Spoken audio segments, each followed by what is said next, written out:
Hello friends, നമസ്കാരം.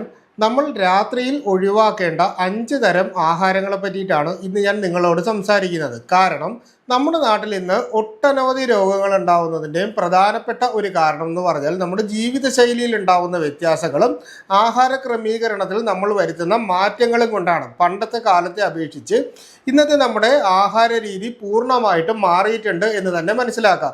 ഈ ഒരു പ്രശ്നം കൊണ്ട് നമുക്കുണ്ടാവുന്ന രോഗങ്ങൾ എന്തൊക്കെയാണെന്ന് ചോദിച്ചാൽ, രാത്രിയിൽ കൃത്യമായിട്ട് നമുക്ക് ഉറങ്ങാനായിട്ട് സാധിക്കുന്നില്ല, ഇടയ്ക്കിടയ്ക്ക് എഴുന്നേൽക്കാനായിട്ട് തോന്നും. അതുപോലെ തന്നെ അമിതവണ്ണം ഉണ്ടാകുന്നു, പ്രമേഹ രോഗം ഉണ്ടാകുന്നു, ഹൃദയ സംബന്ധമായിട്ടുള്ള രോഗങ്ങൾ ഉണ്ടാകുന്നു, ഫാറ്റി ലിവർ. നമ്മളൊന്ന് LFT ചെക്ക് ചെയ്ത് നോക്കിയാലും ഫാറ്റി ലിവർ ഗ്രേഡ് 1ഓ 2ഓ ആയിട്ട് നിൽക്കുന്നു.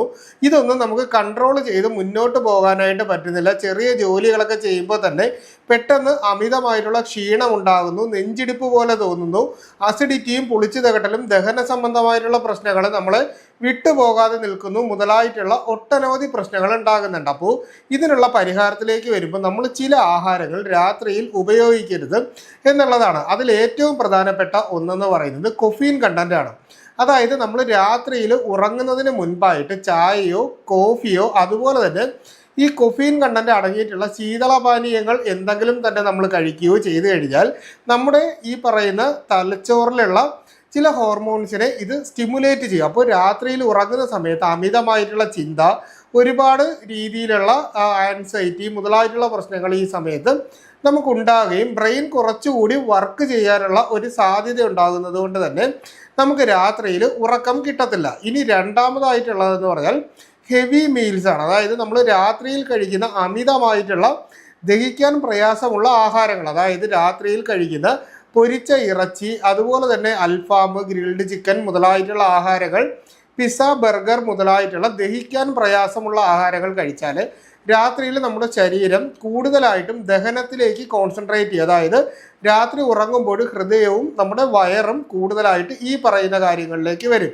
അതിനോടൊപ്പം ഉറക്കം കിട്ടാതെ വരികയും അസിഡിറ്റിയും പുളിച്ചു തകട്ടലും വിട്ടുമാറാതെ നിൽക്കുകയും ചെയ്യും.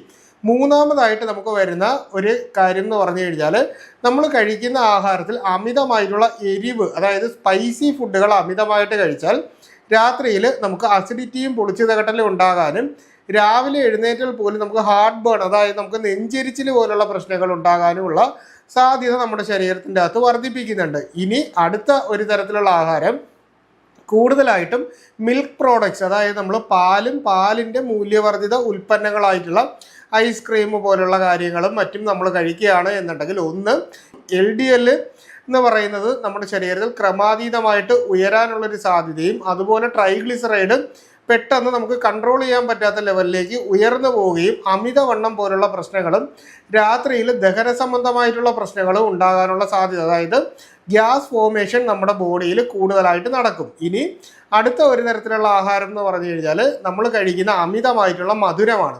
ആ മധുരം കൂടുതലായിട്ടുള്ള ഇപ്പോൾ ഷേക്കുകൾ നമ്മൾ കഴിക്കുന്നു, അതുപോലെ തന്നെ നമ്മൾ ഈ ശീതളപാനീയങ്ങൾ എന്തെങ്കിലും കഴിക്കുന്നു, മധുരമുള്ള കേക്കുകളോ പേസ്ട്രികളോ കഴിച്ചു കഴിഞ്ഞാൽ രാത്രിയിൽ ഗ്ലൈസീമിക് ഇൻഡെക്സ് ഭയങ്കരമായിട്ട് ഉയരാൻ, അതായത് ബ്ലഡിലേക്കുള്ള ഗ്ലൂക്കോസിൻ്റെ ലെവൽ കൂടുകയും നമുക്ക് രാവിലെ എഴുന്നേൽക്കുമ്പോൾ ഒരു മത്ത് പിടിച്ച അവസ്ഥ, അല്ലെങ്കിൽ നമുക്ക് ഭയങ്കരമായിട്ടുള്ള ക്ഷീണവും ഒരു മടിയും അനുഭവപ്പെടുകയും കൂടുതലായിട്ട് നമുക്ക് ദഹന സംബന്ധമായിട്ടുള്ള പ്രശ്നങ്ങളും ഷുഗർ കൂടാനും ഉള്ള ഒരു കാരണമായിട്ട് ഇത് മാറും. ഇനി അടുത്തൊരു തരത്തിലുള്ള ആഹാരങ്ങളെന്ന് പറഞ്ഞാൽ നമ്മൾ കഴിക്കുന്ന സിട്രസ് ഫ്രൂട്ട്സുകളാണ്. അതായത് പുളിപ്പ് രസമുള്ള നാരങ്ങ, മുസാമ്പി മുതലായിട്ടുള്ള ജ്യൂസുകളോ ഇത്തരത്തിലുള്ള പഴങ്ങളോ രാത്രിയിൽ നമ്മൾ കഴിച്ചിട്ട് ഉറങ്ങിക്കഴിഞ്ഞാൽ നമുക്ക് ഈ പറയുന്ന പോലെ നെഞ്ചെരിച്ചിലും പുളിച്ചേത കെട്ടലും അസിഡിറ്റിയൊക്കെ ഉണ്ടാകാനുള്ള സാധ്യതയുണ്ട്. ഇനി അടുത്തതായിട്ട് വരുന്നത് കാർബണേറ്റഡ് ഡ്രിങ്ക്സുകളായിട്ടുള്ള പെപ്സി, കൊക്കോകോള മുതലായിട്ടുള്ള ആഹാരങ്ങൾ കഴിച്ചിട്ടാണ് നമ്മൾ കിടക്കുന്നത് എന്നുണ്ടെങ്കിൽ നമുക്ക് കൂടുതലായിട്ടും ഈ നെഞ്ചെരിച്ചിലും പ്രശ്നങ്ങളും ഷുഗർ ക്രമാതീതമായിട്ട്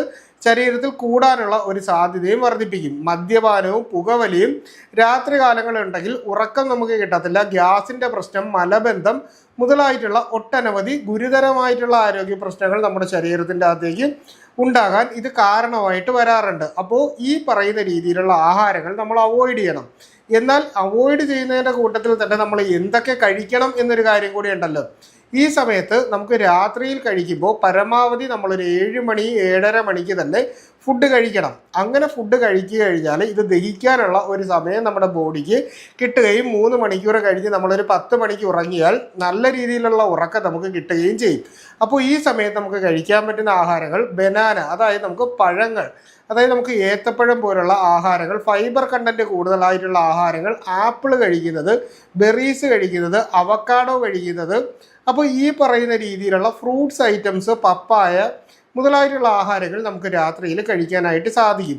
കഴിക്കുന്ന ചോറാണ് നമ്മൾ കഴിക്കുന്നതെങ്കിൽ അതിനോടൊപ്പം തന്നെ നമുക്ക് കുറച്ച് തൈര് കൂടി മിക്സ് ചെയ്തിട്ട് കഴിക്കുമ്പോൾ പ്രോബയോട്ടിക്കാണ്, ഒപ്പം തന്നെ ദഹനം കുറച്ചുകൂടി മെച്ചപ്പെടുത്തുകയും ചെയ്യും. അപ്പോൾ നമുക്ക് തൈര് ചേർന്നിട്ടുള്ള യോഗട്ടോ തൈരോ നമുക്ക് രാത്രിയിൽ കഴിക്കാനായിട്ട് പറ്റും. ഇനി നമുക്ക് റാഗി കഴിക്കുന്നത്, ഫ്ലാക്സ് സീഡ് കഴിക്കുന്നത്, ചിയാ സീഡ് കഴിക്കുന്നത്, അപ്പോൾ ഈ പറയുന്ന ആഹാരങ്ങളൊക്കെ നമുക്കൊരു സാലഡ് ഉണ്ടാക്കിയതിന് ശേഷം അതിനോടൊപ്പം മിക്സ് ചെയ്തിട്ട് നമ്മൾ കഴിക്കുന്ന ഒരു രീതിയിൽ കഴിക്കാം. ഇനി റാഗി കഴിക്കുന്നതോ ഗോതമ്പ് കഴിക്കുന്നതോ ചോളം ചേർന്നിട്ടുള്ള ആഹാരങ്ങൾ കഴിക്കുന്നതോ രാത്രിയിൽ നമുക്ക് വളരെ നല്ലതാണ്. ഓട്സ് നമുക്ക് പതിവായിട്ട് ഓട്സ് വെച്ചിട്ട് ഉപ്പുമാവായിട്ടോ അല്ലെങ്കിൽ നമുക്ക് കുറുക്കിയിട്ട് കഴിക്കുന്നതോ, അപ്പോൾ ഈ പുട്ടായിട്ട് കഴിക്കുന്നതോ ഒക്കെ നല്ലതാണ്. അപ്പോൾ ഓട്സ് നമുക്ക് രാത്രിയിൽ കഴിക്കാൻ പറ്റും. ഇനി നട്ട്സ് രാത്രിയിൽ കഴിക്കുന്ന ചില ആളുകൾ കാണും. നട്ട്സ് നമുക്ക് കഴിക്കാൻ പറ്റും, പക്ഷേ നമ്മൾ ഒരു നേരത്തെ ആഹാരം എന്നുള്ള നിലയിൽ ഒരു പിടി നട്ട്സ് നമുക്ക് കഴിക്കാനായിട്ട് സാധിക്കും. പക്ഷേ അമിതമായിട്ട് കൊളസ്ട്രോളിൻ്റെ പ്രശ്നമുള്ളവർ നട്ട്സ് രാത്രിയിൽ ഇപ്പോൾ കപ്പലണ്ടിയൊക്കെ കഴിച്ചിട്ട് കിടക്കുന്ന ഒരു ശീലം ഉണ്ടെങ്കിൽ അത് നമ്മുടെ ശരീരത്തിന് അത്ര നല്ലതല്ല. പിന്നീട് നമ്മൾ ചെയ്യാനുള്ള ഈ ഒരു സമയത്ത് രാത്രിയിൽ ആഹാരമൊക്കെ കഴിച്ചു കഴിഞ്ഞാൽ നമ്മുടെ ശരീരം അത്യാവശ്യം ഒന്ന് സ്ട്രെച്ച് ചെയ്യുന്ന രീതിയിലുള്ള ചെറിയ ചെറിയ വ്യായാമങ്ങളിൽ ഏർപ്പെടുക. അതായത് വീട്ടിൽ തന്നെ സ്ട്രെച്ചിങ് എക്സർസൈസുകൾ നമ്മൾ രാത്രിയിലൊന്ന് ചെയ്തിട്ട് കിടക്കുന്നതും, ഉറങ്ങുന്നതിന് മുൻപായിട്ട് നമ്മൾ ചെറിയ രീതിയിലൊന്ന് പ്രാണായാമം ചെയ്യുകയോ ചെറിയൊരു യോഗ മെഡിറ്റേഷൻ ചെയ്യുകയോ റിലാക്സ് ചെയ്ത് കിടക്കാൻ പറ്റുന്ന രീതിയിലുള്ള ഒരു മ്യൂസിക് കേൾക്കുകയോ ഒക്കെ ചെയ്യുന്നതോ, ഒരു പുസ്തകം വായിച്ചിട്ട് കിടക്കുകയോ ഒക്കെ ചെയ്യുന്നത്, അല്ലെങ്കിൽ വീട്ടിൻ്റെ മുറ്റത്ത് തന്നെ കുറച്ച് സമയം നമ്മളൊരു 15 മിനിറ്റെങ്കിലും ഒന്ന് നടക്കാനായിട്ട് ശ്രമിക്കുന്നതും ഒക്കെ നമ്മുടെ ഈ പറയുന്ന രീതിയിൽ രാത്രിയിലെ ഉറക്കവും അതുപോലെ തന്നെ നമ്മുടെ ഹെൽത്തും നല്ല രീതിയിൽ ഇമ്പ്രൂവ് ചെയ്യുന്നതിന് വേണ്ടി സഹായിക്കും.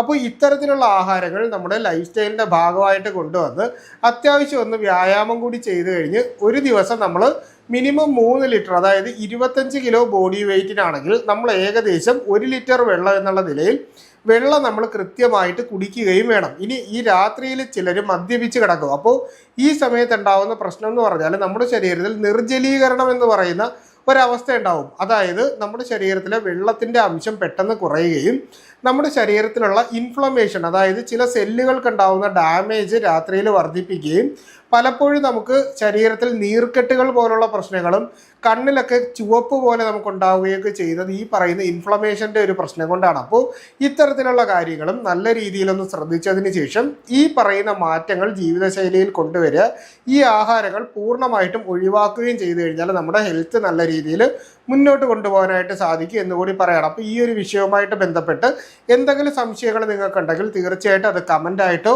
നമ്മുടെ വാട്സാപ്പിൻ്റെ നമ്പറിലോ ചോദിക്കുക. കൃത്യമായിട്ടുള്ള റിപ്ലൈ നിങ്ങൾക്ക് കിട്ടുന്നതായിരിക്കും. അപ്പോൾ ഇത്തരത്തിലുള്ള പുതിയ പുതിയ അറിവുകളായിട്ട് നമുക്ക് വീണ്ടും മറ്റൊരു അവസരത്തിൽ കണ്ടുമുട്ടാം. അതുവരെ എല്ലാവർക്കും ഗുഡ് ബൈ.